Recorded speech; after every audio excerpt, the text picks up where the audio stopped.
నమస్కారం. మాఘపురాణం 16వ రోజు పారాయణలోకి వచ్చాం. ఈరోజు మాఘ బహుళ పాడ్యమి ఆదివారం అండి. ముందు 2 మాఘాదివారాలు కానీ రథసప్తమి నాడు కానీ మీరు పాలు పొంగించి సూర్యనారాయణమూర్తికి నివేదన చేసే అవకాశం లభించకపోయినట్లయితే ఈ ఆదివారం నాడు ఉదయమే పొద్దున్నే పాలు పొంగించి పాయసం చేసి సూర్యనారాయణమూర్తికి నివేదన పెట్టుకోవచ్చు. ఈ రోజున స్నానం చేస్తే నెలంతా స్నానం చేసిన ఫలితం వస్తుంది. ఇవాళ ఒక్కసారి పాయసం చేసి పెడితే నెలంతా పాయసం చేసి నివేదన చేసిన ఫలితం వస్తుందంటారు. ఆదివారాలు మంచివి, అవకాశం ఉంటే చేయండి. అయితే ఏం చెప్తున్నారో చూద్దాం. తాకట్టులో ఉన్న బంగారాన్ని విడిపించి ఆ రోజు ఆన్లైన్ రేటుకే మేము కొంటాం. Sharma gold company.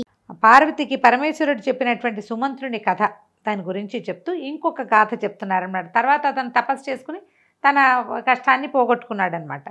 మాఘమాసంలో నదీ స్నానం అత్యంత పుణ్యప్రదమైంది. ఈ మాసమందు 30 రోజులు విడవకుండా నదీ స్నానం చేసేవాళ్ళు ఐశ్వర్యవంతులవుతారు. వాళ్ళకి ఉన్నటువంటి కష్టాలన్నీ క్రమంగా తీరిపోతాయి. మాఘశుద్ధ చవితి నాడు భక్తశ్రద్ధలతో నదీ స్నానం చేసిన వారికి వారి నిర్మల హృదయాన్ని అనుసరించి, అంటే ఖచ్చితంగా వస్తుందని చెప్పట్లేదండి, బుద్ధి నిర్మలంగా ఉంటే శ్రీహరి కృపకి పాత్రలవుతారట. ఇక్కడ ఏమిటంటే భక్తి శ్రద్ధలు, నియమనిష్టలు, ఏకాగ్రత ప్రధానమైనవి అని వివరంగా చెప్పిన తర్వాత ఈ లక్ష్మీనారాయణల వ్రతం ఎలా చేయాలో పార్వతీదేవి భర్త గారిని అడుగుతోంది. ఎట్లా పూజించాలో చెప్పండి, వివరంగా చెప్పమంటే అప్పుడు భగవంతుడు అయిన పరమేశ్వరుడు ఇట్లా తెలియజేస్తున్నాడు.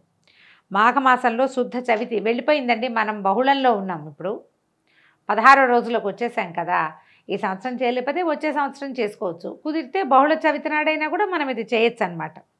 కాలకృత్యాలు తీర్చుకొని నదీ స్నానం చేసి శుచిగా పవిత్రుడు కావాలి. పిమ్మట నదీ తీరంలో కానీ గృహంలో కానీ మండపాన్ని ఏర్పరచాలి. ఆ మండపాన్ని సర్వాంగ సుందరంగా రంగురంగుల ముగ్గులతోటి అలంకరించాలి. మండపం మధ్యలో అష్టదళ పద్మ ముగ్గేయాలి. మనం మామూలుగా పద్మ ముగ్గేసుకుంటాం కదా, 8 రేఖలు వచ్చేది అది. లక్ష్మీనారాయణల విగ్రహాలను బంగారంతో కానీ వెండితోటి కానీ కాంస్యం పంచలోహాలతో కడకు మట్టితోటైనా చిన్న విగ్రహాలని స్థాపన చేయాలి.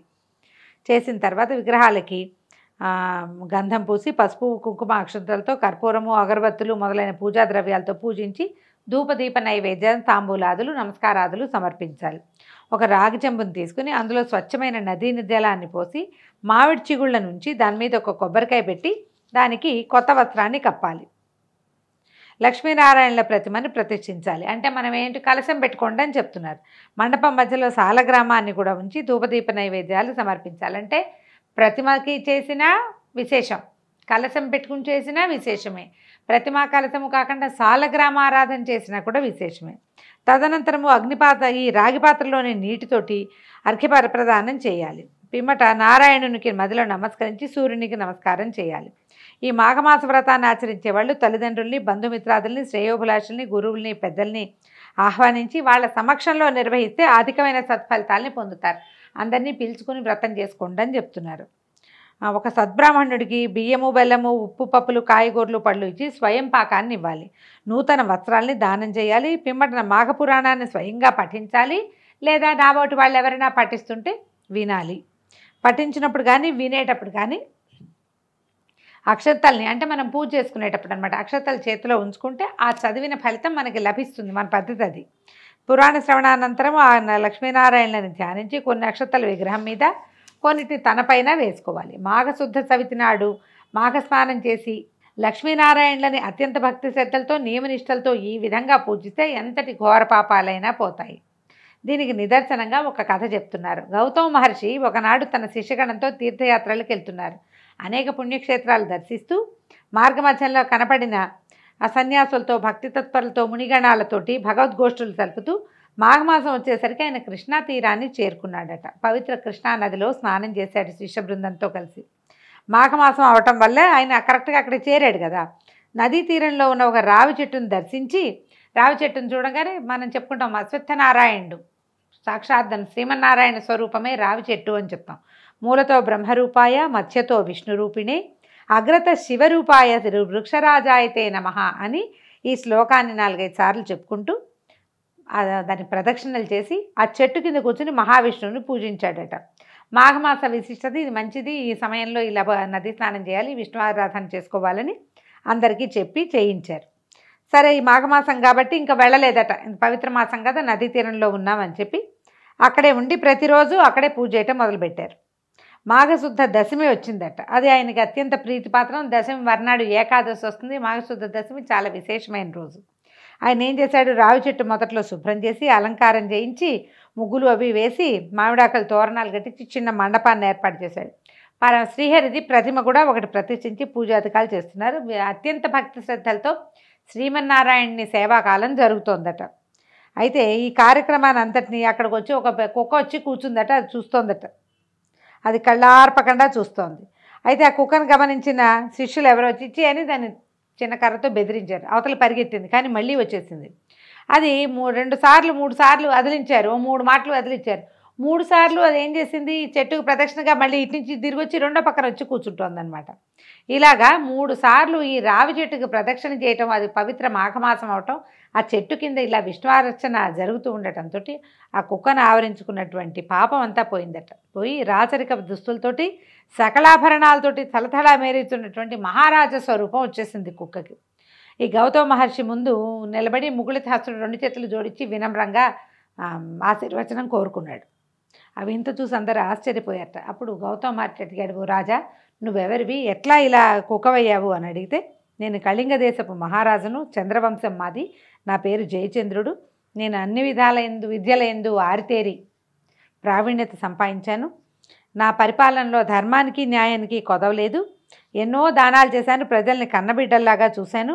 ప్రజోపయోగ పనులు అంటే చెరువులు బావులు తవ్వించడము, మొక్కలు నాటించడం, సత్రాలు కట్టించడం, అన్నదానాదులు, ఎన్నో రకాల దానాదులు చేశాను. పశుపక్షాదులకి ఆశ్రయాలు కల్పించాను. అనేక దేవాలయాలు దేవతా విగ్రహాలు చేయించాను. దేవాలయాలు కట్టించాడు, దేవతా విగ్రహాలు చేయించాడు. యజ్ఞయాగాదులు చేశాను, విద్యాలయాలు పెట్టించాను. సకల పుణ్యకార్యాలు చేసినా కూడా నాకు ఈ కుక్క జన్మ వచ్చింది. ఎందుకు వచ్చిందో చెప్తానన్నాడు. ఒకనాడు ఒక శ్రేష్ఠుడు నా రాజదర్బారికి వచ్చి, నేను ఒక యాగం తలపెట్టాను. యజ్ఞం చేయటువంటి మాటలు కాదు, దానికి చాలా ధనం కావాలి. కాబట్టి ధనావసరంతో నీ దగ్గరికి వచ్చాను అంటే, ఈయన నేను సకలోపచారాలు చేసి ఆయనకి, అయ్యా మీరు చేయబోయే యజ్ఞం ఏదేంటో చెప్పండి విషయం అని కనుక్కుంటే ఆయన ఏమన్నాడు, రాజోత్తమ, నీకు తెలియని కొన్ని రహస్య విషయాలు చెప్తాను. ఈ నెల యందు సూర్యుడు మకర రాశిలో ప్రవేశిస్తాడు. ఈ మకరం చివరికి వస్తూ ఉండగా అందులోనే మాఘమాసం ప్రారంభం అవుతుంది. ఆనాడు సూర్యోదయం అయిన తర్వాత నువ్వు ఏదైనా నదిలో స్నానం చేసి ఆ భక్తి శ్రద్ధలతో భగవంతుడైన శ్రీమన్నారాయణని పూజించి మాఘమాస మహాత్మ్యాన్ని చదవటం కానీ చదివించుకోవటం కానీ చేస్తే నీకు వైకుంఠ ప్రాప్తి వస్తుంది. అశ్వమేధం చేసినంత ఫలితం లభిస్తుంది. తీర్థయాత్రలు దాన ధర్మాలు చేసినంత ఫలం సిద్ధిస్తుంది. మాఘశుద్ధ సప్తమి ఆదివారం కానీ దశమి ఆదివారం నాడు కానీ మాఘశుద్ధ పౌర్ణమి నాడు కానీ ఉదయాన్నే మాఘస్నానం చేసినా కూడా ఎంతటి ఘోర పాపాల నుంచైనా విముక్తి పొందుతావు. ఇది సత్యము. మాఘమాసం అంతటికీ ప్రత్యేకత ఉంది. ఇలా కనుక మాఘమాస వ్రతం చేస్తే మరుజన్మలో బ్రాహ్మణ జన్మ ఎత్తుతావు. కాబట్టి నువ్వు ఇది మాఘమాసాన్ని చేసుకోమని ఆయన సెలవిచ్చాడు. అయితే సరే, నేనేమన్నాను, నేను ఇప్పటిదాకా అది వినలా. నేను అందరికీ సహాయం చేయటము అవే నాకు తెలుసు. ఈయనకేమనిపించింది రాజుకి, ఏమిటి 1 నెలలో స్నానం చేస్తే ఇవన్నీ వస్తాయా? నేను ఇన్ని చేశానే, నేను యజ్ఞయాగాదులు చేయించా, ఇళ్ళు వాకిళ్ళు కట్టించాను, గుళ్ళు గోపురాలు కట్టించాను, విద్యాలయాలు కట్టించాను, వాటి వల్ల మోక్షం వస్తుంది అదని ఎవరు చెప్పలేదు. నువ్వు వచ్చి 1 స్నానం చేస్తేనే ఫలితం లభిస్తుందని చెప్పేసరికి ఆయనకు నచ్చలేదన్నమాట. మాఘమాస వ్రతం చేస్తే వైకుంఠ ప్రాప్తి కలగటం ఏమిటి, చేసిన పాపాలు పోవటం ఏమిటి, ఎక్కడైనా మంత్రాలకు చింతకాయలు రాలుతాయా, దానివల్ల ప్రజోపయోగం ఏముంది? ప్రజలకు ఉపయోగపడే పని చేస్తే వాళ్ళ ఆశీర్వచనాలతో ఏదైనా అవుతుంది. ఒట్టి మాఘంలో నా స్నానం నేను చేసుకుంటే, నా ఒంటికి నేను స్నానం చేసి నా భక్తికి నేను దండం పెట్టుకుంటే నాకు ఎట్లా వైకుంఠ ప్రాప్తి వస్తుంది అని చెప్పి ఇవన్నీ అతిశయోక్తులు నేను నమ్మనని ఎగతాళి చేశాను. కానీ ఏం చేయను, ఒక తెలియనితనంతో నేను ఆ పని చేశాను. నేను చేసే పనులే నన్ను కాపాడతాయి. నేను చాలా మంచి క్రియలు చేశాను. ఈ స్నానాలు దానాలు నేను నమ్మను. ఇది నీతి బోధలు నాకు చెప్పొద్దని నేను చులకనగా తీసేశాను. అయితే ఆ మునిసత్తమని అహం దెబ్బతిన్నది. సరే రాజా, నేను నీ మేలు కోరి చెప్పాను, తర్వాత నీ ఇష్టమని వెళ్ళిపోబోయాడు. అయితే నేను ఆయనకు కోపం వచ్చింది, కానీ నేను ఆయన యజ్ఞం కోసం డబ్బులు అడగడానికి వచ్చాడు కదా, మొదట ఆయన్ని బతిమలాడి యజ్ఞం వరకు డబ్బులు తీసుకెళ్ళండి, ఈ స్నానం సంగతి వదిలిపెట్టండి, ఇది నన్ను చేయమన్నారు, నాకు ఆసక్తి లేదు, మీకు కావాల్సింది మీరు తీసుకెళ్ళండి, ఇస్తాను కదా అని నచ్చజెప్పి ఆయనకి సగౌరవంగా పంపించాను. నాకు వార్ధక్యం సమీపించి మరణించాను. అప్పటి నుంచి వరుసగా 7 జన్మల నుంచి నేను కుక్క జన్మ ఎత్తుతూనే ఉన్నాను. మీరు చేసేటువంటి పూజ చేస్తున్నటువంటి పూజాస్థలం చుట్టూతా ప్రదక్షిణం చేయటం వల్ల నాకు మళ్ళీ పాత స్వరూపం వచ్చింది.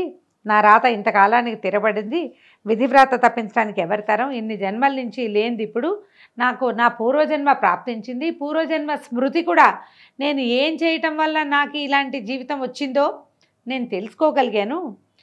ఈ ప్రదక్షిణ తర్వాతే నాకు ఈ మార్పు కలిగింది. ఇంతటి ప్రత్యేకమైన విషయం జరగడానికి కారణం ఏమిటి అని అడిగేసరికల్లా గౌతమ మహర్షి తన దివ్య దృష్టితో చూసి ఇట్లా చెప్పారట. ఏమన్నారు? దివ్య దృష్టి కాదు, మాఘమాసం కదా ఇది, దివ్య దృష్టే కాదు, ఆయన దివ్య దృష్టితో చూసి ఇతని జీవితం ఏమైందో చూసుకుని అప్పుడు ఇతను చెప్తున్నారనమాట. నువ్వు మాఘమాసము దాని విశిష్టత పట్ల నీకున్న చులకన భావం వల్ల నీకు ఈ శునక జన్మ లభించింది నాయన. కానీ అదే మాఘమాసంలో అదే వ్రతం చేస్తుండగా నీకు తెలియకుండానే నువ్వు 3 సార్లు ప్రదక్షిణ చేయటం వల్ల నీకు మళ్ళీ రాజయోగం యోగం లభించింది. మేము చేయబోయే మాఘమాస వ్రత నైవేద్యం తినటానికై నువ్వు వచ్చావు. నువ్వు రావడం కుక్క స్వరూపంలో వచ్చినప్పుడు ప్రసాదం తినటానికే కదా, అంతకంటే ఏం కావాలి కుక్కకు ఆహారం. మా శిష్యులు 3 సార్లు 4 సార్లు అదిలించారు, నువ్వు 3 మారు ప్రదక్షిణం చేసావు. ఇలా భగవంతుడికి ప్రదక్షిణ చేయటం వల్ల, ఈ అశ్వత్థనారాయణ వృక్షం ఈ రావి చెట్టుకి ప్రదక్షిణ చేయటం వల్ల నీకు విశేషమైన ఫలితం లభించింది. నువ్వు ఈ అర్చనంతా చూసావు, ఇక్కడ జరుగుతున్నదంతా నీకు అర్థమైనా కాకపోయినా నీ చెవిలో పడుతోంది కాబట్టి నీకు ఇది లభించింది, నీకు పుణ్యం ప్రాప్తించింది. నువ్వు ఎలా అనుభవపూర్వకంగా తెలుసుకున్నావు చూడు, మాఘమాస ప్రాతమహత్యం ఎంత గొప్పదో నీకు ఇప్పుడు అర్థమైంది. అదే నువ్వే స్వయంగా వ్రతం చేసి, నువ్వే స్వయంగా స్నానం చేసి, దాన ధర్మాదులు చేసి విశ్వాలయంలో విష్ణువర్చన చేసుకుంటే నీకు ఎలాంటి ఫలితం లభిస్తుందో చెప్పు, నువ్వు ఆలోచించు అంటూ రాజుకు చెప్తుంటే పక్కనే చెట్టు త్వరలోంచి ఒక కప్ప బెకబెకమంటూ వచ్చి గౌతమ మహర్షి పాదముల మీద పడి బెకబెకమని గెంతుతూ అరుస్తూ మండపం వద్దకు వచ్చి శ్రీమన్నారాయణుడి విగ్రహాలను, ఆ చిత్రపటాలను, అక్కడ ఉన్నటువంటి పూజా విధానాన్ని చూస్తూ ఒక అందమైన నవయవ్వన తపస్విగా మారిపోయింది. ఆ కప్ప మునికన్నిగా మారిపోవటాన్ని చూసినటువంటి గౌతముడు మిగిలిన వాళ్ళంతా ఆశ్చర్యచకితులయ్యారు. ముగ్ధ మనోహర రూపంతో ఉన్నటువంటి ఆ మునికన్య అటు ఇటు చూస్తూ గౌతమ మహర్షి దగ్గరికి వచ్చి ఆయన పాదాలకి నమస్కారం చేసింది.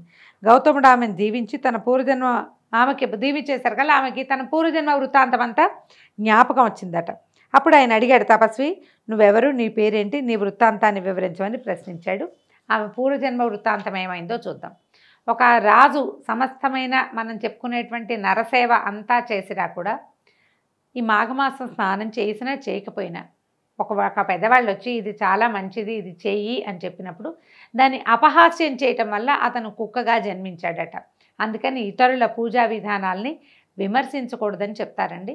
ఈ కథతోటి ఈరోజు పారాయణ పూర్తయిందండి. రేపు ఉదయం మళ్ళీ పారాయణతో కలుసుకుందాం. నమస్కారం.